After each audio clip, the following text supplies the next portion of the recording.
तो बच्चों ये है हमारा बोर्ड का क्वेश्चन पेपर क्लास 10 सीबीएसई वाले बच्चों के लिए। इसमें हमने प्रीवियस लेक्चर में आपको क्वेश्चन नंबर 26 तक सोल्व करा दिया था और इसका पेपर कोड है हमारा 33-1। अब इसमें देखते हैं हम क्वेश्चन नंबर 27। तो रिक्वेस्ट आ रही है कि भाई इसका सेकंड चैप्टर भी डालिए सर, तो उसी के लिए हम आपके लिए 27 से अब इसको अगेन स्टार्ट करेंगे और इसको कंप्लीट सोल्व करेंगे आज। तो देखते हैं इसमें क्वेश्चन नंबर 27। तो ये क्या कह रहा है कि find the zeros of the quadratic polynomial. आपको बस जीरोस फाइंड करने हैं और वेरीफाई करना रिलेशन को। तो ये हमारे डायरेक्ट बुक से ही क्वेश्चन है हमारे कि भाई इसमें इस तरह के क्वेश्चन हमारे बुक में भी है। तो ये करना है हमें 27। सिंपल क्वेश्चन था, मोस्टली बच्चों ने इसको कर लिया होगा, बिल्कुल सिंपल सा क्वेश्चन है। तो अब इसको देखते हैं। तो इससे प्रीवियस लेक्चर को अगर आपको चाहिए तो उसका लिंक आपको डिस्क्रिप्शन बॉक्स में मिल जाएगा। तो आप इस क्वेश्चन पेपर की प्लेलिस्ट बना देंगे हम, तो उसी में ही आपको क्या मिल जाएंगे, इसके सभी लेक्चर्स मिल जाएंगे। तो आप उसको वहां से देख सकते हैं। और अगर आप न्यू सेशन में हो, करंट सेशन में चल रहे हो और इसको देख रहे हो, आप अदर चैप्टर्स से रिलेटेड वीडियोस चाहते हैं, फुल अपना जो आपके एनसीईआरटी बुक है उससे रिलेटेड लेक्चर्स चाहते हैं, वो सभी उनका लिंक आपको डिस्क्रिप्शन बॉक्स में मिल जाएगा। अब तक हमने जो भी चैप्टर प्रिपेयर किए हैं उन सभी का लिंक डिस्क्रिप्शन बॉक्स में है। तो डिस्क्रिप्शन बॉक्स चेक कीजिए और आपको वहाँ पर सभी नॉलेज मिल जाएगी जो भी हमने लेक्चर्स अब तक बनाए हैं, रिकॉर्ड किए हैं। ओके, अब देखते हैं इसका 27 क्या कह रहा है कि भाई ये हमारे पास क्वाड्रेटिक पॉलिनोमियल। अब इसका सबसे पहले बताओ इसके जीरोस कैसे निकलेंगे। तो देखो मोस्टली बच्चे इस चीज पर ध्यान नहीं देते कि भी क्वाड्रेटिक है तो भाई इसका सब सोचते हैं कि भी इसका क्या होगा, फैक्टर ही होंगे, इसके मिडिल टर्म स्प्लिटिंग होंगे, लेकिन इसका मिडिल टर्म स्प्लिटिंग होगा ही नहीं। मिडिल टर्म स्प्लिटिंग सिर्फ किसका होता है, जिसमें ये अपनी स्टैंडर्ड फॉर्म में होती है। मीन्स ए एक्स स्क्वायर वाली वैल्यू भी हो, एक्स वाली वैल्यू भी हो और जो कॉन्स्टेंट वैल्यू सी भी हो। लेकिन इसमें तो बी एक्स मतलब एक्स वाली वैल्यू है ही नहीं। स्टैंडर्ड फॉर्म ये कहती है कि A X square plus B X plus C, तो इसमें ये वाला टर्म तो है नहीं एक्स वाला। तो इस तरह की कोई भी कंडीशन आए जिसमें कोई भी एक टर्म अननोन कर दे, हो कभी वो ऐसे कर देगा कि भी एक्स वाला टर्म देगा, एक्स स्क्वायर वाला टर्म देगा, ये नहीं देगा। तो इस तरह की कंडीशन में हम जीरोस कैसे फाइंड करते हैं। तो सिंपली हम क्या कर लेते हैं, या तो हम इसमें से कॉमन लेते हैं, कुछ भी कॉमन नहीं है तो डायरेक्ट इसको क्या रखो, जीरो के इक्वल। जीरो के इक्वल रखेंगे, 15 को लेके आएंगे इधर राइट हैंड साइड में जाएगा 15 और एक्स की वैल्यू जाएगी √15। अब देखो इस √15 को रूट से बाहर लाकर हम क्या लिख सकते हैं, प्लस माइनस √15। अभी प्लस माइनस √15 क्यों लिख सकते हैं, बहुत सारे बच्चों को कंफ्यूजन होता है इस चीज में। तो आज इसी को क्लियर कर देते हैं कि भाई इसको हमने प्लस माइनस √15 क्यों लिखा। इसके टू जीरोस हम एक √15 और एक माइनस √15 क्यों ले रहे हैं, जब ये रूट से बाहर आ ही नहीं रहा, आ रहा है इसमें रूट से बाहर, क्या आ रहा है 1। कैसे देखो, इस 15 को हम लिख सकते हैं कि भाई 15 इंटू वन इंटू वन, सही बात है। 15 को क्या मैं ऐसे लिख सकता हूँ, बिल्कुल लिख सकता हूँ, ये 15 ही है, लेकिन 1 का पेयर हो गया, 1 आ गया बाहर। तो अगर 1 बाहर आ रहा है और अंदर 15 ही है तो 1 की तो कोई वैल्यू होती नहीं है, तो ये होगा हमारा √15। लेकिन ऐसा भी तो हो सकता है कि 15 के साथ क्या हो मल्टीप्लाई में, -1 इंटू -1। अभी भी आप इन सभी को मल्टीप्लाई करके देखो 15 ही मिलेगा। तो अगर ऐसा रहा तो भाई इसमें से क्या माइनस आ सकता है, -1 कॉमन आएगा, इसीलिए इसको हम कह देते हैं -√15। अब आ रही है बात समझ में। तो इसीलिए इसमें से दो वैल्यूज आती हैं और इसके दो ही जीरोस हमें चाहिए होते हैं, टू जीरोस चाहिए होते हैं। तो एक को हम अल्फा मान लेते हैं, एक को बीटा, एक को अल्फा एक को बीटा लेट किया। अब रिलेशन वेरीफाई करेंगे किसमें, जीरोस में और इसके कोफिशिएंट्स में। तो इनके जीरोस और कोफिशिएंट्स में क्या रिलेशन होता है, तो फर्स्ट रिलेशन करेंगे हम इसमें वेरीफाई। ठीक है, तो relation between zeros and coefficient. ठीक है, जीरोस एंड कोफिशिएंट्स में रिलेशन देखेंगे हम इसका क्या होता है। तो होता है sum of zeros. Sum of zeros होता है क्या, सम ऑफ जीरोस होता है -b/a। तो यहाँ पर सम ऑफ जीरो होता है -b/a। अब हमारे पास अल्फा बीटाज हैं, देखो आप अल्फा प्लस बीटा को प्लस करो और इधर आप बी और ए की वैल्यू रखो, दोनों ही LHS और RHS सेम आने चाहिए तभी ये वेरीफाई होगा। तो सबसे पहले हम देखते हैं कि जो हमारे पास क्वाड्रेटिक पॉलिनोमियल था इससे कंपेयर करें अगर हम ए बी सी की वैल्यू तो क्या होगी। देखो ए की वैल्यू क्या होती है, जो एक्स स्क्वायर का कोफिशिएंट है, यहाँ पर एक्स स्क्वायर का कोफिशिएंट क्या है, कुछ भी नहीं है तो 1 लेंगे हम। तो यहाँ पर ए की वैल्यू क्या हो जाएगी 1। बी की वैल्यू क्या होगी ये बताओ, अगर इसमें बी है ही नहीं तो उसके साथ लेंगे हम 0। क्यों, क्योंकि इस क्वाड्रेटिक पॉलिनोमियल को हम कुछ इस टाइप से भी रिप्रेजेंट कर सकते हैं, कैसे, x² माइनस 0x या +0x और -15। इसको हम ऐसे भी एक्सप्रेस कर सकते हैं इसकी स्टैंडर्ड फॉर्म में। तो यहाँ पर जो हम x के साथ कोफिशिएंट लेंगे वो लेंगे 0। अब 0 किसी के साथ भी है तो वो पूरा 0 ही होगा, तो इसलिए 0 इंटू एक्स 0 ही है। इसको हम इस टाइप से रिप्रेजेंट करते हैं स्टैंडर्ड फॉर्म में। तो इसीलिए हम b के लिए क्या ले रहे हैं 0 एंड c की वैल्यू क्या हो जाएगी 15। तो बस अब आप इसको रिलेशन को वेरीफाई करो कि LHS में अगर आपने लिया है क्या √15 और प्लस RHS में -√15। आप इसको सोल्व कर रहे हो तो √15 माइनस √15 कितना आ रहा है 0। और इधर सोल्व करो माइनस बी की जगह आप ऐसे भी लिख सकते हो कि भी आप LHS ले रहे हो पहले फिर आप RHS ले रहे हो। RHS में माइनस बी अपॉन ले रहे हो तो माइनस बी के प्लेस पर क्या ले रहे हो आप देखो बी के प्लेस पर है 0 तो आपको 0 लेना है और डिवाइड बाय ए के प्लेस पर अब कोई भी वैल्यू तो आंसर तो 0 ही आना है तो LHS RHS इक्वल तो हो गया वेरीफाई। ओके अब सेकंड वाला जो रिलेशन है सेकंड वाला रिलेशन क्या कहता है इसका फर्स्ट रिलेशन होता है हमारा अब सेकंड रिलेशन इसका क्या कहता है कि प्रोडक्ट ऑफ जीरोस क्या होता है सी अपॉन ए के इक्वल आना चाहिए। अब इसमें हम LHS पार्ट लें तो एल्फा इंटू बीटा एल्फा की वैल्यू √15 बीटा की वैल्यू -√15 15 इंटू 15 √15 इंटू √15 15 लेकिन यहाँ माइनस है और यहाँ प्लस है तो प्लस माइनस माइनस तो इसलिए आएगा -15। अब देखते हैं हम ये वाली वैल्यू RHS भी क्या √15 आ रहा है तो यहाँ पर सी के प्लेस पर क्या लेंगे हम सी के प्लेस पर क्या लेंगे देखो सी की को हमने कंपेयर किया था -15 सी अपॉन ए लेना है सी के प्लेस पे लेंगे -15 ए के प्लेस पे 1 तो इसलिए ये भी आ गया हमारा -15 ये हो गया LHS RHS तो ये हो गया हमारा वेरीफाई रिलेशन। ओके तो ये हमें इसमें करके दिखाना होता है तो ये हो जाता है हमारा क्वेश्चन नंबर 27 सिंपल सही है हमारा क्वेश्चन नंबर 27। तो देखो इसीलिए NCERT क्वेश्चन जरूर करने चाहिए बच्चों को। बच्चे ये सोचते हैं कि भाई NCERT क्वेश्चन कभी आते ही नहीं है उसको मिस कर देते हैं और क्वेश्चंस करने लग जाते हैं तो पहले NCERT कीजिए क्योंकि NCERT से आपको बेसिक आइडिया मिल जाएगा कि भाई आपको क्या क्या करना है। क्वेश्चन नंबर 28 नेक्स्ट क्वेश्चन है क्वेश्चन नंबर 28 क्या कह रहा है इसमें कि solve the following system of linear equation graphically. अब इस ग्राफ पर अगर आपको सोल्व करना है दोनों इक्वेशंस को तो आपको इसके लिए ग्राफ बनाना पड़ेगा। देखो इस तरह के क्वेश्चन करने से पहले आपको चेक कर लेना चाहिए कि इसका आंसर क्या आ रहा है और इन इक्वेशंस का आंसर तो आप पता कर सकते हो इजीली कैसे v+1 इधर आकर आप इसे -1 ले सकते हो। अब देखो या तो आप इक्वेशन को ऐड कर लो अगर आप इन दोनों इक्वेशन को ऐड करोगे इसे सेकंड इक्वेशन ले रहे हो इसे फर्स्ट ठीक है तो अगर आपने इसको चेंज किया और यहाँ पर ये इसको थर्ड इक्वेशन बोल सकते हो हमने +1 इधर लेके आया इसको थर्ड बोल दिया आपने तो आपने सेकंड और थर्ड को माइनस कर दिया ऐड कर दिया अगर आप इन्हें ऐड कर रहे हो तो ये कैंसिल हो जाएगा यहाँ पर 2x इक्वल्स टू 4x की वैल्यू हो जाएगी 2। ओके ये हो जाएगी x की वैल्यू 2। अब हम क्या करेंगे इक्वेशन फर्स्ट लेंगे या फिर सेकंड तो हम इक्वेशन सेकंड देखेंगे तो हम इक्वेशन सेकंड में क्या करेंगे x plus y equals to क्या है 5 है x के प्लेस पर 2 प्लस वाई इक्वल्स टू 5 तो y की वैल्यू कितनी हो जाएगी 2 माइनस कर देंगे 3 तो y की वैल्यू कितनी हो जाएगी हमारी 3 हो जाएगी तो ये होगी y की वैल्यू 3। ओके तो x की वैल्यू 2 y की वैल्यू 3 यही ग्राफ पर आना चाहिए। और सिंपली ग्राफ पर हम कैसे रिप्रेजेंट करते हैं सिंपली ग्राफ पर हम रिप्रेजेंट करते हैं कैसे भी आपके पास अगर ये लाइन है x माइनस वाई और ये +1 है तो आप क्या कर सकते हैं या तो -1 ले लो इसको इधर लाकर और इसके लिए क्या बना लो एक बॉक्स प्रिपेयर कर लो और सबसे बेस्ट वैल्यू क्या होती है इसकी कि एक बार x की वैल्यू 0 लो तो y की वैल्यू क्या आ रही है देखो x की वैल्यू 0 लेंगे x पूरा खत्म माइनस से माइनस साइन कैंसिल y की वैल्यू आ रही है 1 y 0 लेंगे x की वैल्यू आ रही है -1। ओके ऐसी जो हमारी सेकंड इक्वेशन है x minus x plus y equals to 5 इसमें आप करो इसमें देखो आप x और y की वैल्यू x की वैल्यू 0 लेंगे y की वैल्यू 5 और बिल्कुल सिंपल क्वेश्चन ही हमें मिला है y की वैल्यू 0 ले रहे हैं तो x की वैल्यू 5 इस तरीके से बॉक्स बनाएंगे। अगर आप ये वाली इक्वेशन बनाते तो कहाँ पर रिप्रेजेंट होती है 0,1 कहाँ पर होगा x पर 0 y पर 1 अगर ये y पर 1 है तो यही है हमारा पॉइंट 0,1 -1,0 x पर -1,0 ये होता तो हम क्या कर लेंगे इसको इस तरीके से ड्रॉ कर लेंगे। ओके अब क्या करेंगे देखो हम इसमें ये वाली इक्वेशन लेंगे हम 0 और 5 x की वैल्यू 0 y की वैल्यू 5 x की वैल्यू 0 और y की वैल्यू 5 1 2 3 और 4 और 5 अगर हम इसी को हम क्या ले रहे हैं 0,5 यहाँ पर लेंगे हम ऐसे से 1 2 3 4 5 इसको लेंगे हम 5,0 और अगर हम इसको ड्रॉ कर देंगे ये जो इंटरसेक्ट हो रही होगी ना ये कहाँ इंटरसेक्ट हो रही होगी जो भी हमने वैल्यू फाइंड की थी x की वैल्यू 2 और y की वैल्यू 3 पर ही इंटरसेक्ट हो रही होगी। ये देखो ये जो पॉइंट होगा हमारा x की वैल्यू 2 और y की वैल्यू 3 इस टाइप से हमें क्या करना होता है कि लाइन ड्रॉ करो और जहां ये इंटरसेक्ट करेंगे वही इसका सॉल्यूशन होता है तो इसका सॉल्यूशन 2,3 मींस x की वैल्यू 2 और y की वैल्यू 3 इस टाइप से हमें ग्राफ पर मिलता है इसको।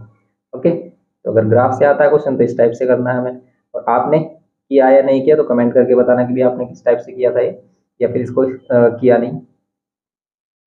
तो अब देखेंगे इसमें नेक्स्ट क्वेश्चन।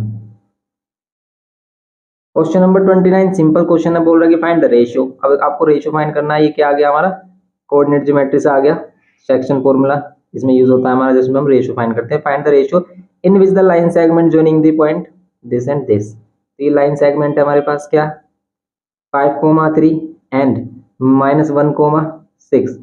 इसको क्या कह रहा है, डिवाइड बाय वाई एक्सिस। अगर ये वाई एक्सिस से डिवाइड करता है तो यहाँ पर डेफिनेटली एक्स की वैल्यू तो जीरो होगी, वाई की वैल्यू कुछ भी हो सकती है। तो हमें पता है कि भाई अगर वाई एक्सिस इसको डिवाइड कर रहा है तो वाई एक्सिस पर हमेशा पॉइंट किस फॉर्म में होता है, 0, वाई के फॉर्म में, मीन जीरो, हमेशा एक्स की वैल्यू जीरो। और अगर हमें इन दोनों में से कोई एक वैल्यू मिल जाए तो हम रेशियो इजीली फाइंड कर सकते हैं कि अगर हम इसे m1 और m2 रेशियो लेट कर लेते हैं और इसको x1 y1 और इसको x2 y2, देन हम कैसे कर सकते हैं इसमें रेशियो फाइंड कि आप x वाली वैल्यू ले लो। x के लिए सेक्शन फॉर्मूला क्या होता है, m1 x2 plus m2 x1। तो इन पर डिटेल लेक्चर हमने डाले हुए हैं, तो अगर आपको इनको अच्छे से समझना है तो आप उसको देख सकते हैं, लिंक डिस्क्रिप्शन बॉक्स में मिल जाएगा आपको। और इसका डेरिवेशन भी हमने डाला हुआ कि कैसे सेक्शन फॉर्मूला आता है, ये कैसे बना है। तो अब देखो इसमें x की वैल्यू अगर हम जीरो लेंगे तो जीरो, m1 फाइंड करना है, x2 की वैल्यू क्या है, -1। और हमेशा ये रेशियो हमेशा पॉजिटिव ही आना चाहिए, m1 और m2 की वैल्यू ऑलवेज पॉजिटिव होनी चाहिए, क्योंकि हम 10th में इंटरनली डिवाइड का केस करते हैं। जब आप 11th में जाओगे तो और भी ज़्यादा इसको देखोगे, और वहाँ पर रेशियो माइनस में हो सकता है। वो माइनस वाला भी रेशियो तभी होता है जब वो एक्सटर्नली वाला केस आता है। एक्सटर्नली में माइनस आ सकती है वैल्यू, लेकिन 10th लेवल पर कभी माइनस नहीं आएगा। x1 की वैल्यू 5, m1 और m2, तो कभी भी अगर रेशियो कोई क्वेश्चन किया और रेशियो नेगेटिव में आ रहा है ना, उसका मीनिंग ये है कि वो पॉइंट इसके बीच में लाई नहीं कर रहा, कहीं बाहर लाई कर रहा है, इधर लाई करेगा कहीं लाइन पर या फिर इधर, उसे हम एक्सटर्नली वाला केस कहते हैं। अभी आप बिल्कुल कुछ ना सोचे और सिर्फ आपको ये याद रखना है, ये ध्यान रखना है 10th लेवल पर कि भाई हमेशा पॉजिटिव आएगी m1 और m2 की वैल्यू। ये वैल्यू इधर लेके m जीरो हो जाएगा, ये माइनस का m1 और प्लस 5m2, m1 इधर आएगा प्लस m1, यहाँ पर 5m2। अब हम क्या करेंगे इसमें, m1 डिवाइड बाय m2 कितना हो जाएगा, 5 डिवाइड बाय 1। तो ये हो जाएगा इसका आंसर 5:1। m1 और m2 को क्या लिखना था आपको, कितना रेशियो आ गया, 5:1। ऐसे छोड़ सकते हो, ऐसे लिख सकते हो एग्जाम में।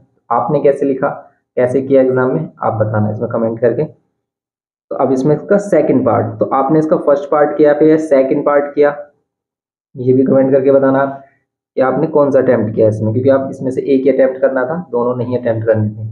और जिसने दोनों अटेम्प्ट किए वो भी बताया कि भाई हमने दोनों कर दिए। तो अगर आपने दोनों किए ना तो फर्स्ट वाला ही चेक होगा, सेकंड वाला होगा ही नहीं, चाहे आपने फर्स्ट वाला सही किया है नहीं। ओके, अब देखेंगे इसमें बी। बी में है हमारे पास, कह रहा है कि -2,5 एंड क्यू है हमारे पास 3,2 R 2 points, find the coordinates of the point R on the line segment P Q. ठीक है, इस लाइन सेगमेंट पी क्यू पर एक पॉइंट आर है, वो फाइंड करना है आपको। किस तरीके से है, सच दैट, इसने बोला देखो रिलेशन दे दिया इसने, सच दैट कि P R equals to twice of Q R है। इसमें क्या है इसका मीनिंग कि P R is equals to twice of Q R. ये पी है, ये क्यू है, ये आर है। अब पी आर, ये जो पी आर है ना, ये ट्वाइस है किसका, क्यू आर का। तो आप यहाँ पर अगर इस क्यू आर को नीचे लेके आओगे, P R upon Q R, ये तो डायरेक्ट रेशियो आ गया हमारे पास यहाँ पर 2, और इसके नीचे हम 1, क्योंकि ये आया हमारा इधर, इधर 2 बचेगा तो 2 के नीचे हम 1 ले सकते हैं। तो आप कह सकते हो कि पी आर वाला, पी आर के जो रेशियो है, पी आर और क्यू आर का रेशियो क्या है, 2:1। तो ये 2:1 मिल गया। अब आप आर पॉइंट इजिली फाइंड कर सकते हो, कैसे, यूजिंग सेक्शन फॉर्मूला। तो अगर इस आर के लिए आपको एक्स की वैल्यू फाइंड करनी है तो आप यही फॉर्मूला यूज करोगे जो भी हमने ऊपर किया, एक्स इज इक्वल्स टू क्या होगा, m1 x2 plus m2 x1 और divide by m1 plus m2, ये फॉर्मूला यूज होगा। अब x1 x2 किसे लेंगे हम, फर्स्ट वाले पॉइंट को x1 y1 और इसको x2 y2। ओके, ऐसे मिस्टेक मत कर देना, x1 और इसे x2 ले लो। तो अगर आप देख रहे हो इसे बोर्ड के लिए, तो इसमें हमेशा फर्स्ट वाली वैल्यू x और सेकंड y, तो इसे x1 y1 इसे x2 y2 लेते हैं सिंपली। अब इसमें क्या करेंगे, आर की वैल्यू में एक्स की वैल्यू फाइंड करने के लिए m1 और m2 रेशियो ये है हमारे पास, तो m1 x2 मीन्स 2 इंटू में 3 प्लस m2 की वैल्यू 1 इंटू में -2 और divide by m1 plus m2 कितना होगा 2 प्लस 1। x की वैल्यू कितना जाएगी 2 3 6 -2 अपॉन में 3, x की वैल्यू 4 अपॉन में 3, तो ये हो जाएगी x की वैल्यू 4 अपॉन 3। ओके, ये तो x की वैल्यू हो गई हमारी। अब ऐसे ही हम y की वैल्यू फाइंड कर सकते हैं। y इक्वल्स टू क्या हो जाएगा, y इक्वल्स टू हो जाएगा m1 y2 plus m2 y1 divide में m1 प्लस m2। नाउ अब हम y की वैल्यू फाइंड करेंगे, तो m1 की वैल्यू क्या है हमारे पास 2 एंड या y2 की वैल्यू क्या है हमारे पास 2 प्लस m2 की वैल्यू क्या है हमारे पास, m2 की वैल्यू 1 और y1 की वैल्यू क्या है यहाँ पर 1 और y1 की वैल्यू 5, यहाँ पर लेंगे हम 5 divide by m1 plus m2 करेंगे, m1 प्लस m2 कितना आएगा हमारा 2 प्लस 1। तो अगर किसी भी क्वेश्चन में आपको मिस्टेक लगती है कि भाई हमने कोई मिस्टेक की है कैलकुलेशन वगैरह में, तो आप जरूर कमेंट करके बताना और आप भी ध्यान से करना है इसको, बिल्कुल भी हमारे ऊपर डिपेंड मत करना कि भाई हम बिल्कुल करेक्ट ही कर रहे हैं, क्योंकि कभी कभी मिस्टेक हो जाती है कैलकुलेशन में। तो 3 रीजन 9, ठीक है, जो मिस्टेक होगी वो कैलकुलेशन में ही कहीं पर हो सकती है, वरना कभी नहीं होगी। ओके, तो अब ये होगा हमारा बी, ये हो गया हमारे बी पार्ट में। तो ये एक्स और वाई की वैल्यू आ गई, कोऑर्डिनेट क्या होगा यहाँ पर 4,3 और 3। एक बार अगेन चेक कर लेते हैं कोई कैलकुलेटिव मिस्टेक है या नहीं। m1 2 है हमारे पास, x2 3 है, m1 1 है हमारे पास, x1 -2 है, ठीक है। ये 2 3 6 ये -2 4 4 अपॉन 3। ओके, ये भी सही है हमारा, 2 2 4 1 से मल्टीप्लाई किया 5 1 5 और 9, ठीक है। ओके, ये हो जाएगा हमारे आर पॉइंट के कोऑर्डिनेट। तो ये करना था इसमें मैं, क्वेश्चन नंबर है ये हमारा बी, मतलब बी पार्ट है क्वेश्चन नंबर 29 का। नेक्स्ट क्वेश्चन करते हैं अब इसमें। अब देखेंगे इसमें हम क्या, क्वेश्चन नंबर 30। तो 30 क्वेश्चन में देख रहे हैं कि प्रूव दैट, इसमें प्रूव करना है। और ये जो प्रूव वाला क्वेश्चन है काफी इजी आया है। क्या करना है आपको प्रूव दैट में, ये कह रहा है कि साइन थीटा और -2 साइन क्यूब थीटा। तो इस टाइप के क्वेश्चन हमने आईसीएससी में काफी कराए हैं, वैसे ही बुक में से ही है हमारा क्वेश्चन, सीबीएसई में भी cos थीटा और ये कितना आ गया हमारा tan थीटा, ये है। अब देखो इसमें करेंगे कैसे हम, तो इसमें LHS लेंगे। इसमें सिंपल है बिल्कुल, tan थीटा बनाना। देखो इसमें से साइन कॉमन आ रहा है, इसमें से cos sine upon cos tan हो जाएगा, अंदर वाली वैल्यू कैंसिल, खत्म, क्वेश्चन है नहीं है। साइन थीटा कॉमन लेंगे -1, यहाँ पर बचेगा 2 साइन स्क्वायर थीटा। यहाँ से cos कॉमन लेंगे, यहाँ पर 2 cos स्क्वायर थीटा -1, ये है हमारा सिंपल। अब ये कैंसिल कैसे होगा, ये वैसे साइन 2 cos 2 थीटा के फॉर्मूले होते हैं दोनों, लेकिन वो 11th लेवल पर है। अभी के लिए हम क्या करेंगे, इसमें इन दोनों को तो tan कर किया हमने, या तो आप इस साइन को cos में कन्वर्ट कर लो। कैसे, साइन स्क्वायर को लिख लो, कैसे आप साइन स्क्वायर को लिख सकते हो 1 minus cos square theta, 1 minus cos square theta upon में क्या है 2 cos स्क्वायर थीटा -1। अब यहाँ पर क्या कर लेंगे हम, tan थीटा, यहाँ पर क्या होगा 1 माइनस 2 और माइनस माइनस प्लस, ये 2 हो जाएगा, 2 की मल्टीप्लाई इसमें और 2 की मल्टीप्लाई cos स्क्वायर थीटा में, cos square theta divide by क्या होगा हमारा 2 cos स्क्वायर थीटा -1। अब नीचे वाले में क्यों नहीं चेंज किया हमने, क्योंकि इसे हम cos में चेंज कर रहे हैं। यहाँ पर tan थीटा, अब देखो ये 2 cos स्क्वायर थीटा को पहले लिख सकते हो, और ये 1 माइनस 2, ये माइनस का 1 आएगा, तो देखो नीचे भी वही वैल्यू आ गई हमारी 2 cos स्क्वायर थीटा -1। बस इसको कैंसिल कर लो, आपका tan थीटा आ गया, क्योंकि हमें यही प्रूव करना था। RHS में tan थीटा है, हमने भी यहाँ पर tan थीटा बना दिया LHS को, तो ये दोनों इक्वल हो गए, हैंस प्रूव। ओके, ये हो गया हमारा इसका 30th क्वेश्चन। 31 देखेंगे इसमें, क्वेश्चन नंबर 31 देखो क्या कह रहा है। इसमें बोल रहा है कि prove that the tangent drawn at the end points of a code of a circle makes equal angle with the codes. क्या कह रहा है ये कह रहा है कि प्रूव करो टेंजेंट ड्रॉन, जो टेंजेंट्स ड्रॉ होते हैं at the end point of the code, code के एंड पॉइंट से, मान लेते हैं ये कोड है और कोड के एंड पॉइंट से जो टेंजेंट ड्रॉ हैं वो इक्वल एंगल सबटेंड करेंगे कहाँ पर, कोड के साथ ये बताना है इसमें, subtend equal angle with the code, ये कोड के साथ इक्वल एंगल सबटेंड करेंगे। और ये तो प्रॉपर्टी है हमारे पास कि अगर ये टेंजेंट है A P and B P, तो ये जो एंगल होंगे हमारे इक्वल एंगल्स होंगे। क्यों होंगे इक्वल एंगल्स?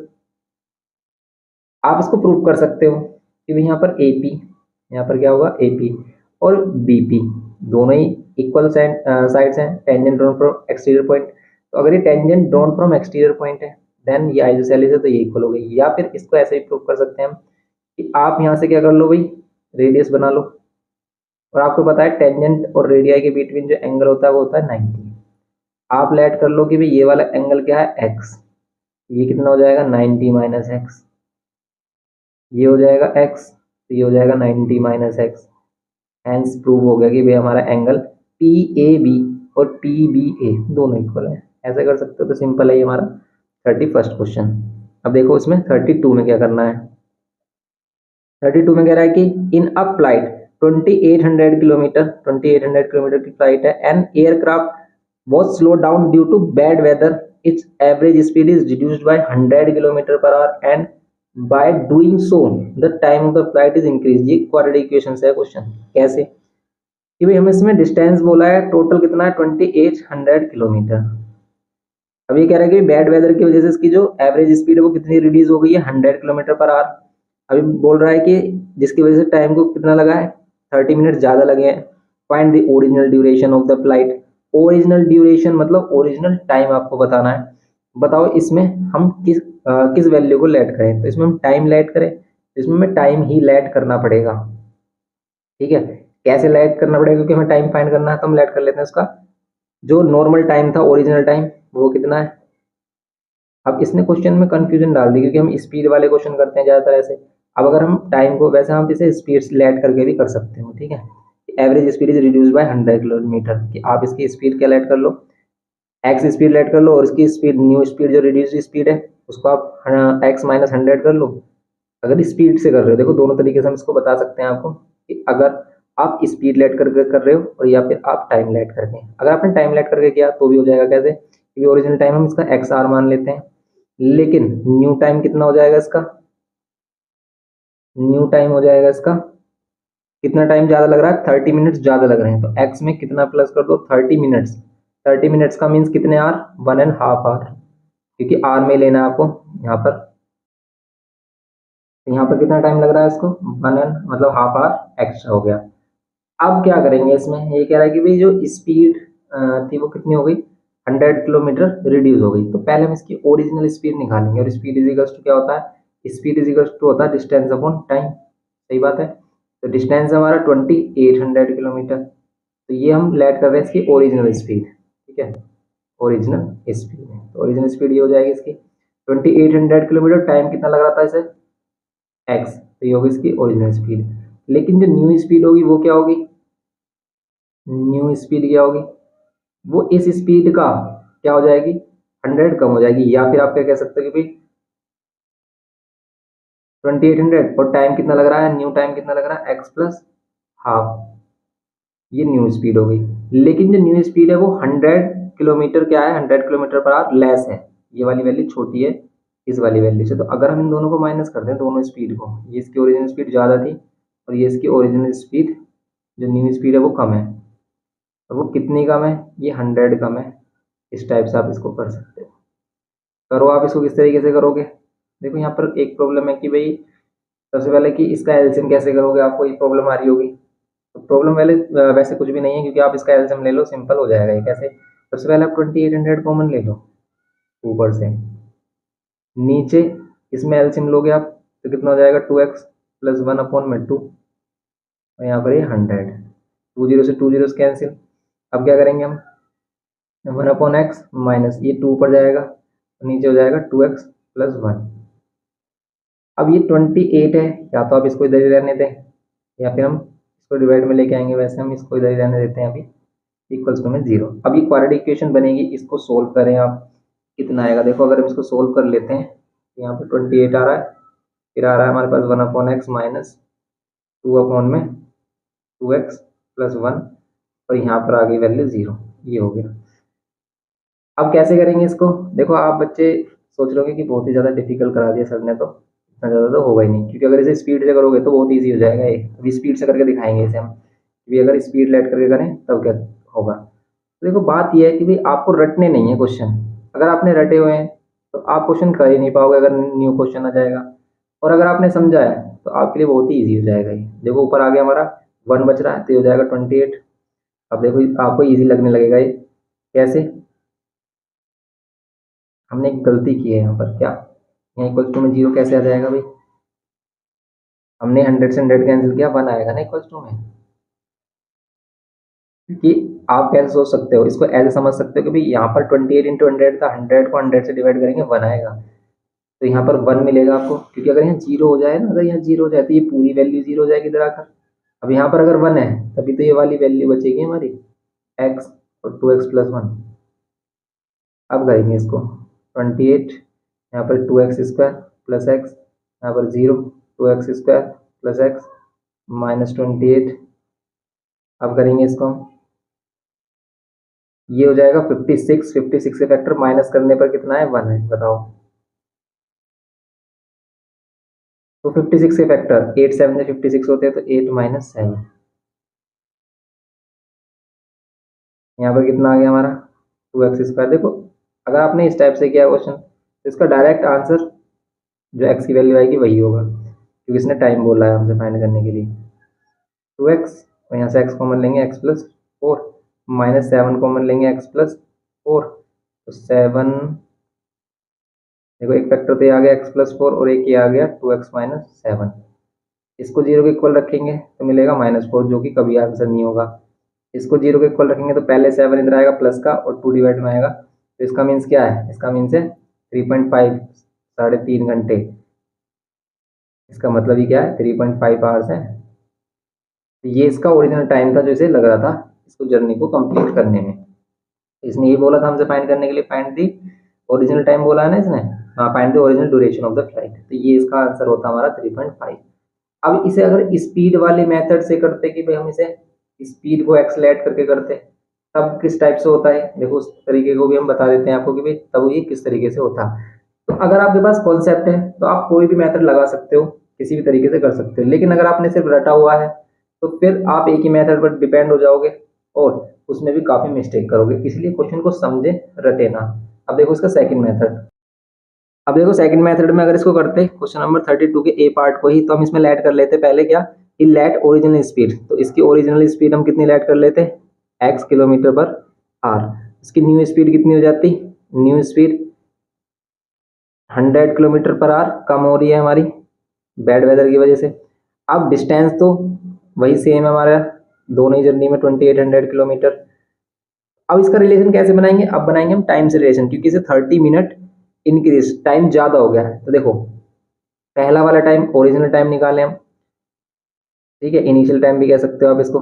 कैसे निकलेगा टाइम? तो अगर speed is equals to distance upon time होता तो time is equals to distance upon में स्पीड होगी, डिस्टेंस 2800 ही रहेगी, और स्पीड कितनी? स्पीड x, ये इसकी ओरिजिनल स्पीड के अकॉर्डिंग। फिर सेकंड वाला केस कि भी डिस्टेंस हमारा ये रहेगा 2800 और स्पीड क्या रहेगी? स्पीड हमारी कितनी हो जाएगी?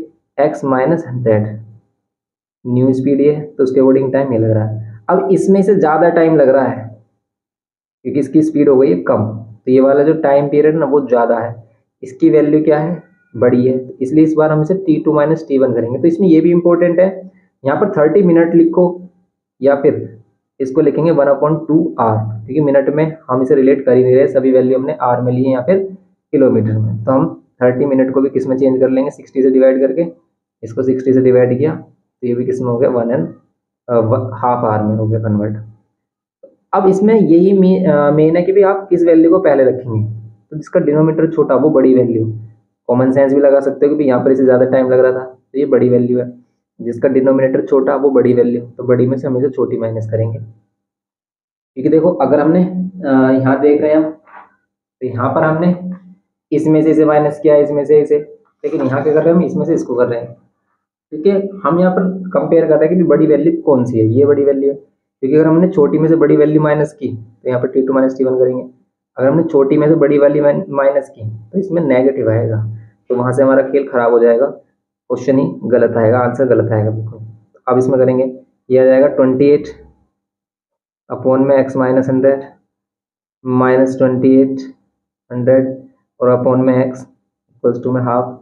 यहाँ पर देखो एलसीएम वगैरह इजी हो जाएगा, 2800 कॉमन लेंगे। यहाँ पर बचता हमारे पास क्या, तो यहाँ पर हमारे पास बचता 1/x माइनस 100 और माइनस, और यहाँ पर बचता हमारे पास 1/n।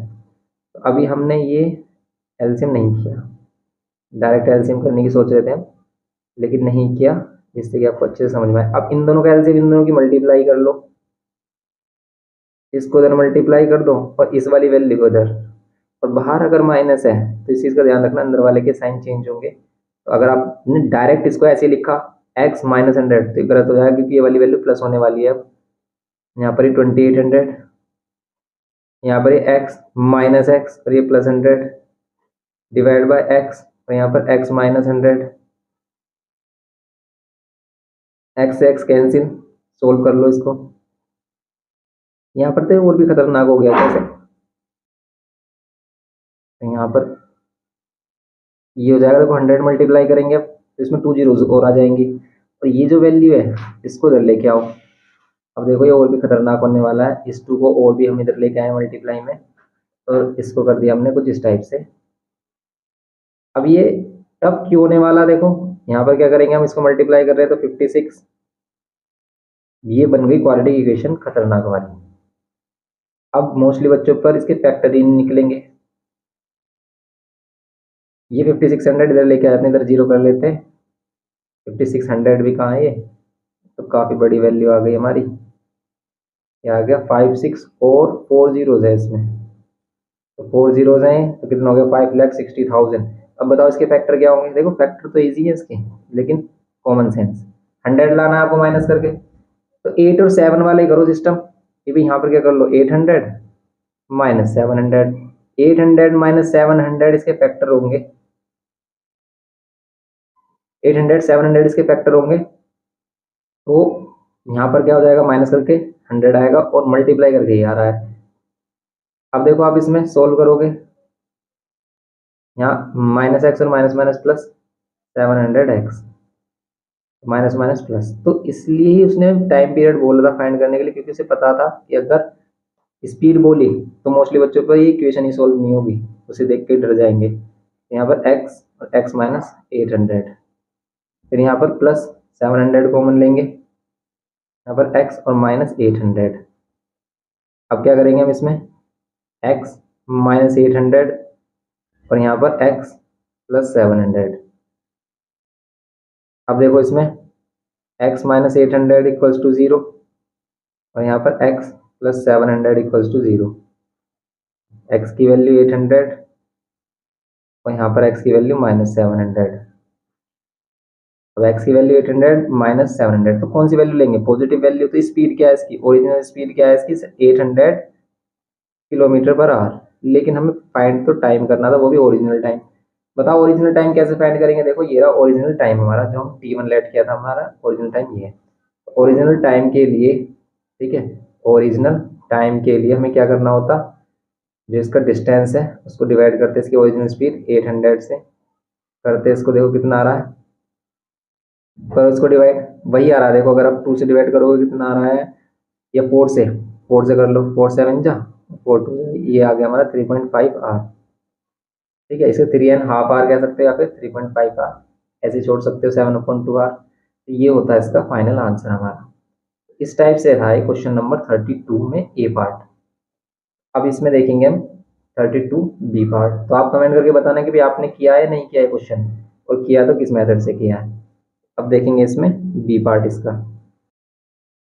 अब देखो इसमें बी पार्ट है क्वेश्चन नंबर 32। तो आपने एक अटेम्प्ट किया है, अभी मोस्टली बच्चों ने बी किया होगा, क्यों, क्योंकि जब उन्होंने क्वेश्चन किया होगा पहले तो वो सोच रहे होंगे इजी, लेकिन जब उन्होंने आगे प्रोसीड किया होगा तो बीच में से भी छोड़ दिया होगा। तो आप बताना कि भी आपने कौन सा अटेम्प्ट किया। यहाँ पर देखेंगे तो डिनोमिनेटर में fraction is 1 more than twice the numerator.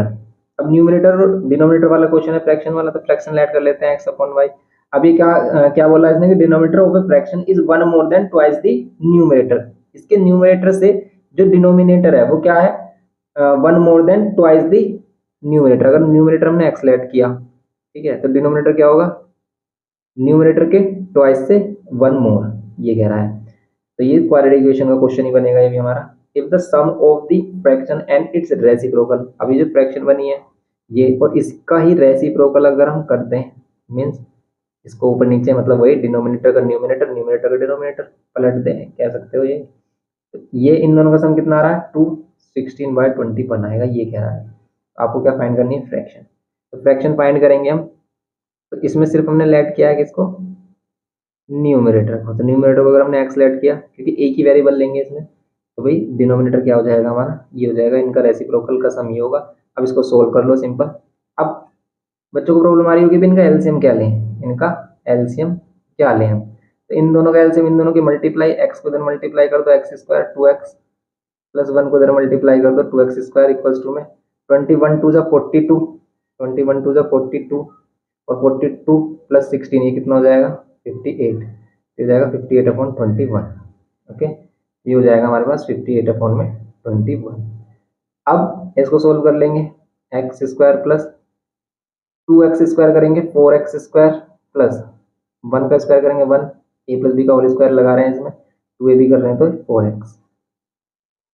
यहाँ पर इसको सोल्व कर लो आप, इसको अभी ऐसे ही रहने देते हैं, 2x प्लस 1 इंटू एक्स, कुछ कैंसिल हो रहा है तो कैंसिल कर लेंगे, वरना ऐसे ही रहने देंगे इसको। ओके, तो अब देखो इसमें एक्स स्क्वायर और 4x square, 5x square plus 4x और प्लस 1, ये हो गया। और डिवाइड में क्या है 2x प्लस 1 और इंटू में x इक्वल्स टू में 58/21। अब इसमें क्रॉस मल्टीप्लाई करनी पड़ेगी, देखो है तो कैलकुलेशन इसमें भी टफ। तो यहाँ पर क्या करेंगे हम, कैंसिल नहीं हो रही क्योंकि वैल्यू, क्रॉस मल्टीप्लाई ही इसमें लास्ट चांस है हमारे पास। यहाँ पर क्या करेंगे 21 को मल्टीप्लाई करेंगे 5x square plus 4x plus 1 के साथ, और 58 के साथ क्या मल्टीप्लाई होगा ये 2x प्लस 1 और x, तो ये कितना हो जाएगा 2x square plus x। Okay, अब इनको करो सोल्व आप, 21 को मल्टीप्लाई करेंगे 5 और 5 2 10, यहाँ पर x स्क्वायर प्लस 4 से मल्टीप्लाई करेंगे 4 2 8 x प्लस 21, 58 से मल्टीप्लाई कर लो, 58 2 कितने होते हैं, ये जाएंगे हमारा 16, ठीक है। कैलकुलेशन में देखना भी मिस्टेक तो नहीं है, 58x। अब ये 105 को इधर लाकर माइनस कर दो, 84 को लाकर इधर, या फिर सारी वैल्यू इधर लेके आ जाओ, या फिर ये सभी वैल्यू इधर, ठीक है। ये राइट हैंड साइड में अगर लेके आ रहे हो इनको, तो 105x square minus 116x square plus 84x, और ये 58 इधर आ जाएगा हमारा माइनस में, प्लस 21 इक्वल्स टू 0।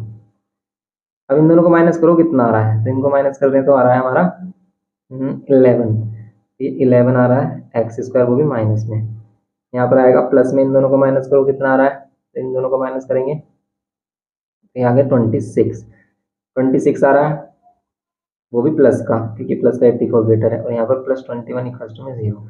देखो फैक्टर भी इस तरीके से बेकार से बन रहे हैं, इसमें माइनस साइन कॉमन ले लो आप, माइनस से अगर कोई भी प्रॉब्लम आ रही है आपको, 11x स्क्वायर माइनस 26x, और यहाँ पर आ जाएगा माइनस 21। ओके, इक्वल्स टू में 0, माइनस साइन, या फिर इसे -1 कह सकते हैं, इधर आकर 0 ही हो जाएगा। अब 11 और 21 की करो मल्टीप्लाई, और उसके फैक्टर माइनस करने पर 26 आए। तो पहले तो आप डायरेक्ट देख लो क्या इन दोनों को माइनस करके 26 आ रहा है, नहीं आ रहा। देखो 11 और 21 की मल्टीप्लाई करना से बेस्ट है कि भी आप क्या कर लो 21 के फैक्टर कर लो। तो 21 के फैक्टर, क्योंकि अगर आप इनको मल्टीप्लाई करोगे फिर अगेन फैक्टर करोगे तो यही फैक्टर मिलेंगे। यहाँ पर 7 इंटू 3 कर लो, 33 माइनस 7, तो 33 माइनस 7 क्या 26 आ रहा है, यस 26 आ रहा, तो ये इसके फैक्टर हो जाएंगे 33 और माइनस 7।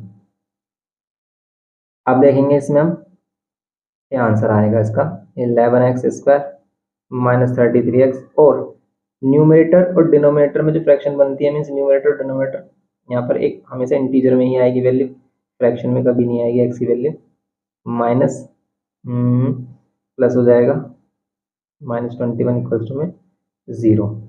अब देखेंगे इसमें 11x कॉमन ले रहे हैं तो x माइनस 33, और प्लस में 7 कॉमन ले रहे हैं तो x माइनस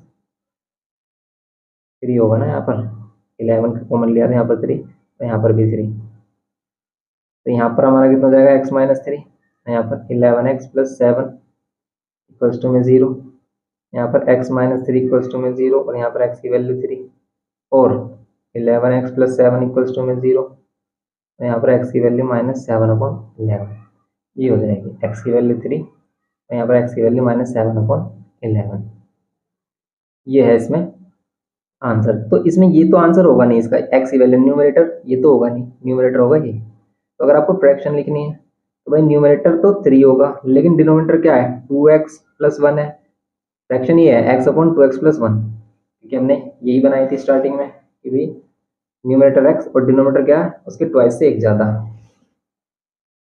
यहाँ पर क्या हो जाएगा x के प्लेस पर 3, यहाँ पर 3 2 6 और 1 7, तो फ्रैक्शन क्या आ रही है 3/7 इसका आंसर होता है। बस ये करना था इसके बी पार्ट में। अगर आपने ये किया और आपका ये आंसर आ रहा है तो आप कमेंट करके बताएं कि भी आपका आंसर ये आया है। और अगर आंसर में मिसमैच हो रही है, आपने क्वेश्चन करने का ट्राई किया, तो भी आपको स्टेप मार्क के अकॉर्डिंग, ये क्वेश्चन 5 नंबर का है तो 5 नंबर की भी कोई औकात तो होती है, तो क्वेश्चन की औकात आप उसके नंबर से ही लगा सकते हो कि भी इतना इजी क्वेश्चन वो नहीं देगा। इसलिए देखो इसने कैलकुलेशन क्या खतरनाक वाली कर दी है, मोस्टली बच्चे इसे बीच में छोड़कर भाग गए होंगे। तो बिल्कुल डटे रहना है आपको। अब इसमें जो नेक्स्ट है हमारी 33 में जो आई थी, state the proof basic proportional theorem. ये जो बेसिक प्रोपोर्शनल थ्योरम का लिंक आपको डिस्क्रिप्शन बॉक्स में मिल जाएगा, ये हमने ऑलरेडी करा रखी है तो आप उसको देख सकते हो। अब देखेंगे 34 कह रहा है कि from a point on the ground the angle of elevation of the bottom and the top of the transmission tower fixed at the top of a 20 metre high building. तो इस तरह के क्वेश्चन है ना, एनसीईआरटी में तो नहीं है, एनसीईआरटी में ये फिक्स्ड टावर का है, किस टाइप का क्वेश्चन है, लेकिन इस तरीके का नहीं है कि भी एक दूसरे टावर की हाइट से, इस तरीके का नहीं है। इस तरह के क्वेश्चन आईसीएसई में हमने कराए सोल्व, और अपने टेस्ट पेपर में भी हमने इस तरह के क्वेश्चन डाले। तो अब ये जो क्वेश्चन है किस तरीके से होगा इसको देख सकते हो आप। 34 को करेंगे हम। अब देखो ध्यान से पढ़ो, ये क्या कह रहा है कि from a point on a ground, ground के किसी पॉइंट से the angle of elevation of a bottom and the top of a transmission tower fixed at the top of a 20 metre high building. ये तो ground से ही बोल रहा है ना, ये तो सिंपल है ये, तो एनसीईआरटी में तो है ऐसा क्वेश्चन। ग्राउंड के किसी पॉइंट से किसी ट्रांसमिशन टावर के टॉप और बॉटम पे एंगल ऑफ एलिवेशन बन रहा है, सिंपल ऐसा क्वेश्चन है एनसीईआरटी में। तो यहाँ पर कह रहा है कि कितना बन रहा है, tower fixed at the top of 20 metre high building. ये जो बिल्डिंग है ये 20 मीटर हाई है, इसके ऊपर टावर लगा हुआ है। अब इसमें क्या कह रहा है, high building are 45 degree and 60 degree respectively. बताओ कौन सा 45 होगा कौन सा 65। तो ऑब्वियस सी बात है भाई, छोटा वाला कॉमन सेंस लगा सकते हैं 45, और ये बड़ा वाला क्या है हमारा 60 डिग्री। ओके, ऐसे हम कॉमन सेंस दो डिफरेंट पॉइंट्स पे भी लगा सकते हैं कि भाई 1.5 से 1 पॉइंट दूर है, बताओ कौन सा एंगल बड़ा होगा इसमें, बताओ कॉमन सेंस। तो जो एंगल हमारा जितना पास बन रहा है, ये जो परपेंडिकुलर कोई भी वैल्यू है, हाइट है, मतलब बिल्डिंग है, ट्री है, जो भी है, उसके जितना पास है उसका एंगल उतना बड़ा होगा। क्यों, आप खुद यहाँ पर एक्सपीरियंस करो कि भी आप किसी के नजदीक जाओगे और उसको ऊपर की तरफ देखोगे तो आपको अपने चेहरे को कितना ज्यादा ऊपर उठाना पड़ेगा। तो वही इसमें सेंस लगता है कि आप जितना ज्यादा पास जाओगे उतना ही आपको गर्दन ऊपर उठाकर देखना पड़ेगा, तो आपका एंगल ऑफ एलिवेशन उतना ही ज्यादा इंक्रीज होगा, मतलब बड़ा होगा। यहाँ पर अगर एंगल 60 है तो यहाँ पर इससे एंगल छोटा ही होगा, या 45 है तो इससे छोटा ही होगा, 30 हो सकता है और छोटा हो सकता है। ओके, कभी भी इससे बड़ा नहीं होगा। तो ऐसे यहाँ पर भी ये तो छोटा एंगल है 45 पर, ये 60 है, क्योंकि यहाँ पर सेम ही पॉइंट है और सेम ही पॉइंट से 2 पॉइंट्स को ऑब्जर्व किया जा रहा है। ओके, ये हो गया हमारा सिंपल। अब इसमें फाइंड क्या करना है हमें, कह रहा है कि find the height of the tower, tower की हाइट बताओ। ये सिंपल सा क्वेश्चन है, ये तो एनसीईआरटी क्वेश्चन देखो आ रहे हैं इसमें। अगर आपने ये भी क्वेश्चन स्किप किया है तो फिर तो बेकार है। अब देखो आप x कैसे फाइंड कर सकते हो, देखो जो भी राइट एंगल ट्रायंगल होते हैं ना, बस वही यूज करने होते हैं इसमें भी। जैसे आप कर लो बी सी डी, अगर आप इन ट्रायंगल बी सी डी में देख रहे हो, यहाँ पर लगा रहे हो आप tan 45 क्या होता है परपेंडिकुलर, ये परपेंडिकुलर बी सी और बेस कितना हो जाएगा सी डी। अब ये tan 45 1 होता है तो सी डी इधर अगर मल्टीप्लाई 1 के साथ, तो सी डी की वैल्यू भी कितनी हो जाएगी 20 मीटर। अब ये भी 20 मीटर हो गया। अब आप देखो other right angle triangle A C D को, ए सी डी में देखो, ए सी डी में tan 60, tan 60 कितना हो जाएगा हमारा, tan 60 हो जाएगा परपेंडिकुलर x+20 और डिवाइड में बेस कितना हो गया हमारा 20।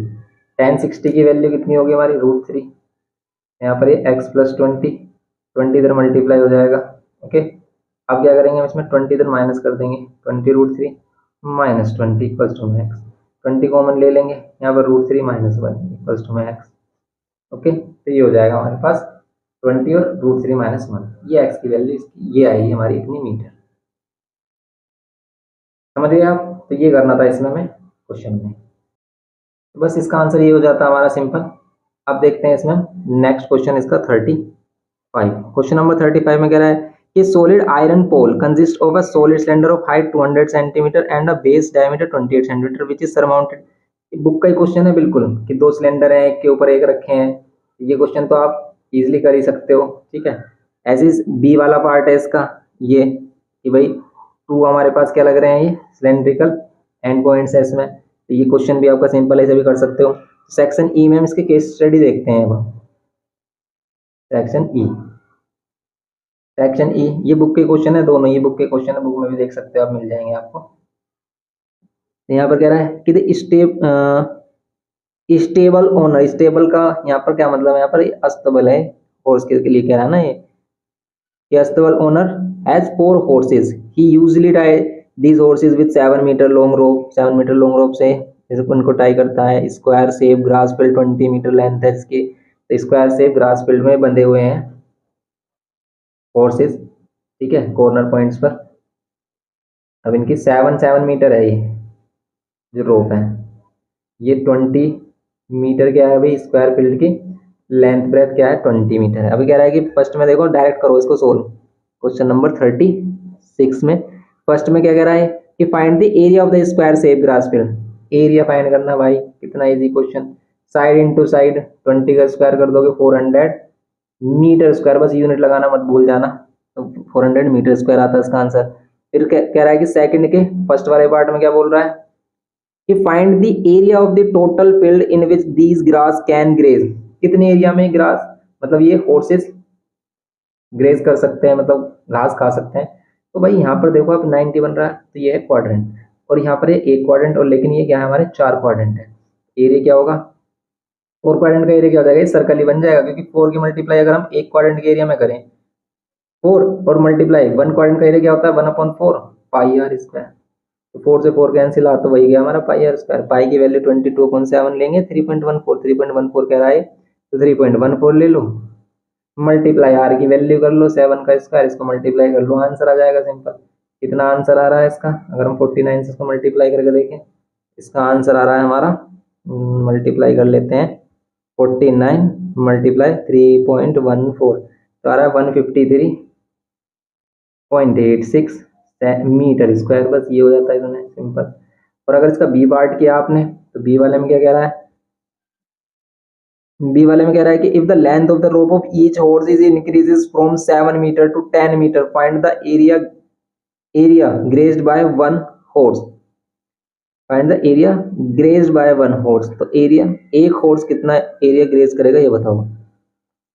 मतलब रोप को हम क्या कर देंगे 10 कर देंगे। अब यहाँ पर ये नहीं कह रहा कि भी इंक्रीज एरिया बताओ, सिर्फ ये कह रहा है कि भी अगर लेंथ 7 से 10 मीटर कर दी जाए तो find the area graze by 1 horse, तो एक हॉर्स कितना एरिया ग्रेज करेगा, तो सिंपल है भाई, अगर लेंथ कर दें हम कितनी आर की वैल्यू कर दें 10, तो बस यहाँ पर 10 हो जाएगा, और एक हॉर्स सिर्फ एक ही क्वाड्रेंट का एरिया करेगा कवर, तो बस इसका आंसर हो जाता है 1/4 3.14 इंटू 100 का स्क्वायर कर देते हैं आप, 100 की इसमें मल्टीप्लाई करोगे पॉइंट हट जाएगा, 4 से इसको डिवाइड कर दो आंसर आ जाएगा, 4 7 जो 28 होते हैं, फिर 3 कैरी 4 8 जो 32, फिर 2 कैरी 4 5 जो 25, ये आता है इसका आंसर सिंपल 78.5। अब देखो इसी का ही थर्ड पार्ट क्या कह रहा है कि what area of the field that is left ungrazed, ungrazed area कितना हो जाएगा if the length of the rope of each horse is 7 centimetre. देखो भाई इतना एरिया ग्रेज कर रहे थे, अगर क्या था हमारे पास 7 मीटर रोप थी, तो अब हमारे पास एरिया अनग्रेज कितना हो जाएगा, तो यहाँ पर अनग्रेज एरिया लिख सकते हो आप, कितना हो जाएगा कि इसका जो टोटल एरिया है 400, उसमें से माइनस कर दो एक ग्रेज वाला एरिया जितना ग्रेज कर पा रहे हैं, इसको माइनस कर दो, आंसर आ जाएगा आपका सिंपल, जो भी आएगा आपका आंसर आ जाएगा सिंपल। ओके, तो बस ये करना था इसमें, तो ये हो गया क्वेश्चन नंबर 36। अब लास्ट वाले केस स्टडी देखते हैं, इसमें क्या बोल रहा है लास्ट केस स्टडी में। इसमें कह रहा है कि vocational training complements traditional education by providing practical skills, तो कुछ ऐसी बता रहा है।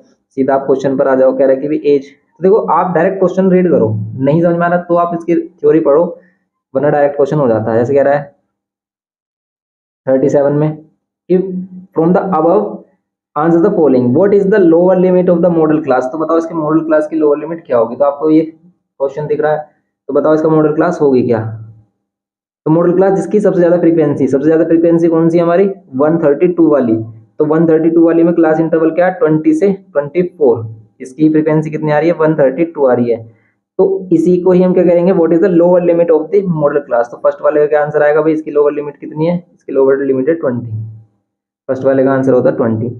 फिर इसके सेकंड में क्या कह रहा है कि find the median class of the above data, median class बताओ इस अबव डेटा की कौन सी मीडियन क्लास होगी। तो कैसे फाइंड करते भाई, पहले इसमें हमें क्या फाइंड करना होता है, इन सभी को प्लस करते, हम इन सभी को प्लस करते, तब जाकर हमें क्या मिलता है, इनका टोटल सम उसका n/2 करते, तब हमें इसमें फाइंड करते हैं कि भाई इसकी जो मीडियन क्लास है वो कहाँ लाई करेगी।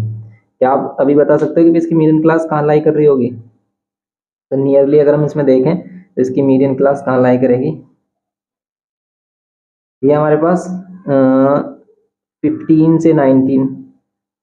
अब इसमें एक चीज भाई हम मिस कर रहे हैं, अगर आपने 20 लगाया तो ये आंसर हो जाएगा गलत, क्यों, क्योंकि ये कंटिन्यूस नहीं है, ये है 15 टू 19, ये है 20 टू 24, ये हमारे पास 25 टू 29, ये हमारे पास 20, ये हमारे पास 30 टू 34, ये हमारे पास 35 टू 39, ये हमारे पास 40 टू 44, ये हमारे पास 45 टू 49। तो इसने बदतमीजी ये कर दी यहाँ पर, इसने कंटिन्यूस नहीं दिया, पहले से हमें कंटिन्यू करना पड़ेगा। कंटिन्यूस बनाने के लिए, ठीक है, ये जो क्लास इंटरवल है इसको एडजस्ट करने के लिए, तो आफ्टर एडजस्टमेंट क्या होता है भाई, इसमें 0.5 माइनस करो, इसमें 0.5 प्लस करो, 0.5 माइनस करोगे आता 14.5, और यहाँ पर कितना आएगा 19.5, यहाँ पर आएगा 19.5, यहाँ पर आएगा 24.5, यहाँ पर आएगा 24.5, और यहाँ पर आएगा 29.5, यहाँ पर आएगा 29.5, 0.5 माइनस करेंगे, इसमें 0.5 प्लस करेंगे 34.5, यहाँ पर 34.5, 0.5 माइनस करेंगे और इसमें 0.5 प्लस करेंगे 39.5, यहाँ पर 0.5 माइनस करेंगे 39.5, और यहाँ पर 44.5, यहाँ पर 44.5, और यहाँ पर 49.5, यहाँ पर ये 49.5, और यहाँ पर 54.5, ये होता है इसमें सिंपल, ये होगा। अब क्या करेंगे इसमें, अब इसमें करते हैं भाई फाइंड, तो अगर इसकी मॉडल क्लास अब देखें ना, तो इसकी मॉडल क्लास ये वाली होगी 24.5 टू 29.5, इसी के अकॉर्डिंग इसका आंसर आएगा, सेकंड वाली है ना ये 20, अच्छा ये वाली है ना सेकंड वाली, तो ये हमारी ये वाली है 132 वाली, ये हमारे पास क्या 62, तो इसकी लोअर लिमिट 19.5 होती, ये होता करेक्ट आंसर। तो मोस्टली बच्चों ने अगर ये लगाया तो भी गलत हो जाएगा, ये इसकी फ्रीक्वेंसी। अब 32 के बाद क्या है 96, फिर क्या है 96 के बाद 37, फिर उसके बाद है हमारे पास 13, 11, और यहाँ पर कितनी 10, और यहाँ पर कितना 4। अब करो इसे सिंपल ऐड करो, इन सभी को ऐड करो, कितना आ रहा है, तो ये नियरली हमारा आ गया 90, और ये 100, 200 हो गया, 260, 260, 260 और 30, 290, ठीक है 290, और यहाँ पर ये तो हमने ऐड किया ही नहीं, 290, 320, 320, 340, 350, 360, 360 तो ये आ रहा है, और 415 और 3 8, 8 और 7 15, 15 और 6 21, 21 और 2 23 और 25, 25 ये, तो 300 कितना आ रहा था हमारा 10 आ रहा था 20, 350, ये जो भूल ही गए हम, ये आ रहा था हमारा 130, 130 और ये 190, ये आ गया मतलब 200, 260, 290, 290, 320, 40, 50, 60, 360 और 25, 385 आ रहा है, 385। तो 385 का हाफ अगर आप कर दोगे, मतलब इसमें हम क्या करते हैं, मीडियन के लिए कौन क्या देखते हैं, n/2 देखते हैं। तो 385 डिवाइड बाय 2 करोगे आप, कितना आएगा नियरली 2 1 जा 2, यहाँ पे कितना कैरी 1 कैरी, 2 9 जा 2 2 जा 4 और ये 5। तो 192.5 वैल्यू कहाँ लाई करेगी, पहले इसका सी एफ तो फाइंड करो, तभी तो हम पता करेंगे भाई वैल्यू कहाँ लाई करेगी, क्योंकि मीडियन में हम सी एफ फाइंड करते हैं। तो सी एफ फाइंड करना पड़ेगा पहले हमें। सी एफ फाइंड करने के लिए 62 प्लस 32 करो, कितना आ रहा है 4, और यहाँ पर 3 और 2 और 3 और 6 9, और यहाँ 1 1 94, 96 ऐड करो, 6 4 10, 9 9 18 19, 1 290 है, ये 7 ऐड 37 ऐड करो, 7 3 और 9 और 3 12 का 2 हासिल है कि 327, 13 ऐड कर दो, 13 और ऐड करोगे इसमें कितना आएगा, ये 10 का 0, 3 और 7 10 की 0 1 4, 340, 340 में 11 ऐड कर दो 351, और 10 ऐड कर दो 361, 361 में 4 ऐड कर दो 365 आना चाहिए इसका आंसर, 365 आना चाहिए आंसर इसका। हमारा 385 कैसा आ रहा है, अगेन देख लेते हैं इसको कोई करेक्ट है या नहीं। इन दोनों को ऐड किया हमने, 2 2 4, 3 और 6 9 और 1, सही है, ठीक है।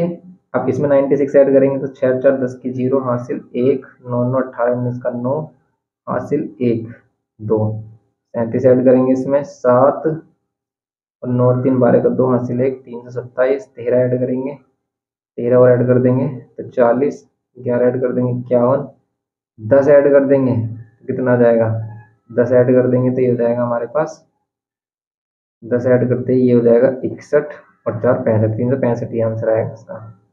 365 टोटल सम आना चाहिए इसका।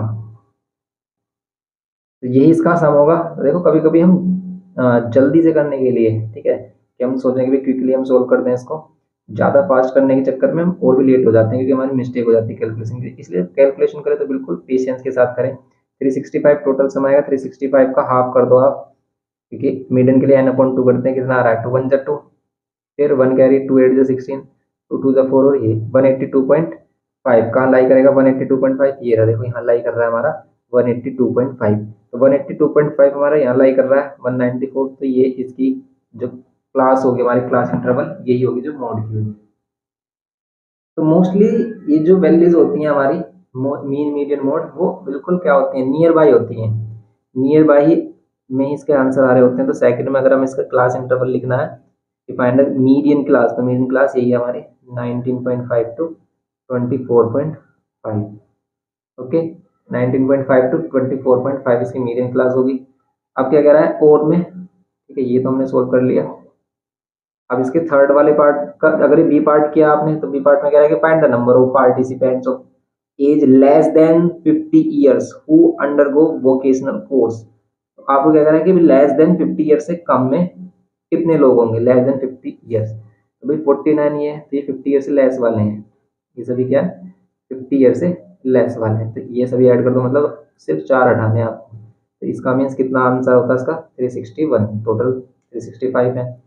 तो आप तो बी वाले में कितना आंसर होगा हमारा 361। थर्ड वाले में क्या कह रहा है कि गिव द एम्पेरिकल रिलेशन। तो एम्पेरिकल रिलेशन आप जैसे भी याद रखते हो, लेकिन मैंने ऐसे याद किया हुआ mean median mode, mean median and mode, mean median mode 2 3 1।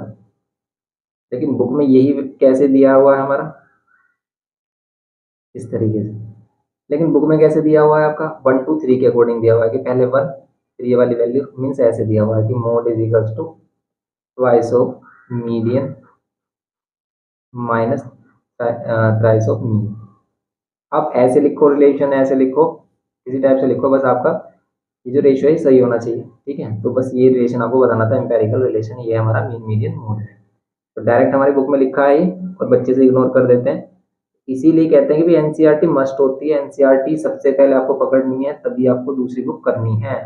आप पहले से ही मोटी मोटी बुक लेकर घूमने लग जाते हो और अपने आप को ज़्यादा स्मार्ट समझते हो। क्वेश्चन जब आते हैं ना, तो आप सोचते हो यार ऐसे क्वेश्चन तो किए नहीं है, और वो सिंपल क्वेश्चन हमारे एनसीईआरटी के होते हैं।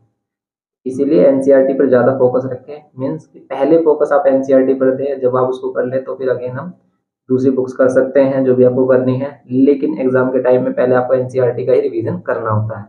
अब देखते हैं इसमें 38 वाले में क्या कह रहा है कि teaching mathematics through activity is a powerful approach that enhance students understanding and engagement. Keeping this in mind, miss Mukta plan a prime number game for class 5 student. She announced the number 2 in her class and asked the first student to multiply it by a prime number and then pass it to the second. Second student also multiplied it by prime number and pass to the third. तो means कहने का means ये है कि भाई एक number उन्होंने बताया 2, अब वो पहले बच्चे के पास गए, ठीक है, फर्स्ट स्टूडेंट के पास गए, उन्होंने कहा कि भाई इसमें एक ऐसा मल्टीप्लाई कर दो प्राइम नंबर और सेकंड वाले को से पास कर दो। फिर सेकंड वाले के पास जो नंबर मल्टीप्लाई होकर आया है, लेट कर लेते हैं, इसने लेट किया कि इसने 2 ही सोच लिया, तो 2 टू द 4 जो 4 नंबर आया, इसमें फिर ये कह रहा है कि कोई और प्राइम नंबर की मल्टीप्लाई कर दो। इसने अगर 3 सोचा, जरूर नहीं है 3 सोचे, 5 सोच सकती है, 7, और इसको नेक्स्ट वाले के पास कर दो। इस तरीके से चल रहा है सिस्टम। अब ये कह रहा है, और इसमें कहा है कि जो लास्ट स्टूडेंट है उसको क्या मिलता है, नंबर 173। जो लास्ट स्टूडेंट है 5 है, उस पर जाकर जब उसने मल्टीप्लाई किया नंबर को तो क्या मिला, 173,250 मिला। तो अब हम यहाँ पर ये जरूर समझ सके हैं क्या कि भाई इसके क्या है, प्राइम फैक्टराइजेशन आ रहे हैं, तो इसके अगर आप प्राइम फैक्टराइजेशन कर दोगे ना, सभी वैल्यू आपको मिल जाएंगे। तो फर्स्ट में कह रहा है कि what is the least prime number used by student. जो स्टूडेंट था उसने लीस्ट प्राइम नंबर क्या मल्टीप्लाई किया ये बताओ। तो आप क्या कर लो, आंख बंद करके इसके कर दो प्राइम फैक्टराइजेशन। 2 से डिवाइड हो रहा है, 2 8 16, 1 कैरी, 2 6 12, 1 कैरी, 2 6 12, 2 2 4, 2 5 10। अगेन 2 से हो रहा है क्या, नहीं हो रहा, किससे हो रहा है, 5 से हो रहा है, या 3 से हो रहा होगा। देखो 3 से कब होता है, जब इन सभी का सम 3 से डिवाइड हो। 8 और 6 14, 14 और 6 14 और 6 20, 20 और ये 7 27, यस तो 3 से हो रहा है। तो यहाँ पर करेंगे हम 3 2 6, 2 कैरी, 3 8 24, 2 कैरी, 3 8 24, 2 कैरी, 3 7 21, 3 5 15। फिर अगेन 3 से हो रहा है क्या, 3 से हो रहा है क्या, देखो 3 से हो रहा है नहीं, 10 और 10 और ये 15, 25 और 5 30, यस 3 से अगेन हो रहा है। तो 3 9 27, 1 कैरी, 3 6 18, 3 2 6 और 3 5 15। फिर अगेन 3 से हो रहा है क्या, तो अगेन 3 से हो रहा है नहीं, 15 और 7 नहीं हो रहा, अब नहीं हो रहा है, तो 5 से ही हो रहा है। तो 5 से करेंगे हम, 5 से किया हमने, कितना आ रहा है, 5 1 जब 5, फिर यहाँ पर कितना आ गया हमारा 4 कैरी, 5 9 जब 45, फिर 1 कैरी, 5 3 जा 5 2 10 और 5 5 जा 25। सही बात है, अभी 5 से तो हो रहा है कि 5 1 जा 5, 4 कैरी, ये हो गया हमारे पास, कितना हो गया 4 कैरी करते ही हमारा 46 और 5 9 जा 45, यही नंबर है हमारे पास, 5 9 जा 45, ये हो गया। ठीक है, अब इसमें क्या करना है फिर हमें, अब देखो अगर हम इसे करते जाएंगे तो वही वैल्यू बढ़ती जा रही है। 4 9 जा 5 9 जा 45, 1 कैरी, 5 2 जा 10 और 1 कैरी, तो 5 5 से 25, 2 कैरी करेंगे तो सही है। लेकिन पहले वाले का आंसर तो हम पहले ही दे सकते हैं, क्यों कि सबसे छोटा लीस्ट नंबर क्या है जो मल्टीप्लाई किया गया है, पहले इस पे 2 था ही, 2 तो था ही, देखो 2 तो था ही इसके पास, तो अगर 2 था तो उसमें सबसे छोटा नंबर क्या मल्टीप्लाई किया है, 3 किया गया है, तो इसका पहला आंसर होता है हमारा 3। तो फर्स्ट वाले का आंसर होता है इसमें 3। फिर सेकंड में कह रहा है कि how many student are in the class, class में कितने स्टूडेंट होंगे ये बताओ, क्लास में कितने स्टूडेंट हैं ये बताओ।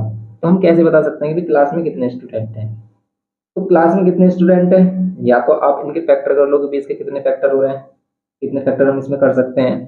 ठीक है, ये सबसे लास्ट वाली वैल्यू है, या इसमें कोई रिलेशन एपी वगैरह वाला तो नहीं बन रहा है, इसमें ऐसा कुछ भी रिलेशन नहीं बन रहा है। तो इसके फैक्टर कर रहे हैं अगर हम 5 से अगेन कर लो 5, और यहाँ पर कर दिया इसने 5 3 जा 15, 4 कैरी, 5 8 जा 40 और 5 5 जा 25। फिर 5 से कर लो, 5 से करेंगे अगर हम तो 5 7 जा 35, फिर कितना 3 कैरी, 5 7 जा 35, 7 से कर लो, 11 से कर लो। तो इसमें देखो स्टूडेंट कितने, 1 2 3 4 5 6 7, 7 स्टूडेंट होंगे इसमें।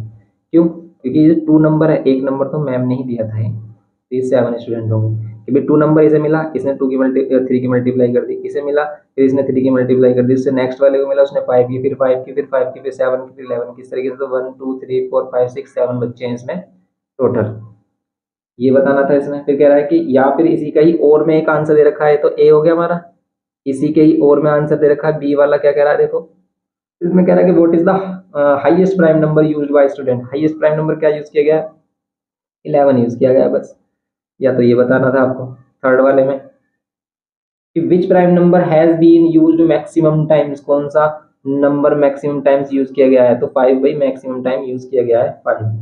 बस ये बताना था, तो ये था सिंपल क्वेश्चन। तो जिस बच्चे ने मतलब मोस्टली बच्चे समझ नहीं पाते, टाइम नहीं मिलता क्योंकि टाइम बचता है बहुत कम लास्ट तक जाते जाते, जो जिन बच्चों ने स्टार्टिंग में किया होगा तो उन्होंने इसको अच्छे से समझा होगा, लेकिन जिन्होंने लास्ट में किया होगा ना तो उनका बहुत ही कम चांस है कि वो उसे मतलब इस क्वेश्चन को समझ पाए हों जल्द से जल्द। तो बस यही था इसका फाइनल सॉल्यूशन। तो अगर आपको कोई भी हेल्प चाहिए तो आप हमें कमेंट करें, बताएं। और आप अगर इस करंट सेशन में प्रिपेयर कर रहे हैं क्लास 10th के लिए, तो आप हमारे चैनल की हेल्प ले सकते हैं। यहाँ पर हम आपको पूरी हेल्प करेंगे, कंप्लीट सभी चैप्टर कराएंगे आपको, और इम्पोर्टेंट क्वेश्चंस की सीरीज भी करेंगे। ओके, तो मिलते हैं ऐसे ही इन्फॉर्मेटिव लेक्चर के साथ। वीडियो इन्फॉर्मेटिव लगा हो प्लीज़ लाइक करें, चैनल पर फर्स्ट टाइम है तो सब्सक्राइब करें। Thanks for watching.